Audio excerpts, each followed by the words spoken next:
Hello guys, welcome again. In this video, we will learn how to say I am a cat. I am a cat. Let's look at the sentence here. 我 I 是 is to be verb. 我是 I am 猫 here cat. So I am a cat. So let's write 我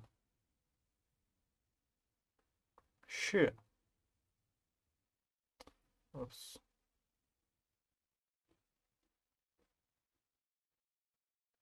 猫我 meaning is I 是 is to be verb here. 猫 meaning is cat. 我是猫 I am a cat. Here we practice 猫 again. In previous videos we have learned what does it mean cat. Okay guys, if you have any question, don't hesitate to ask me. See you next video. Bye bye.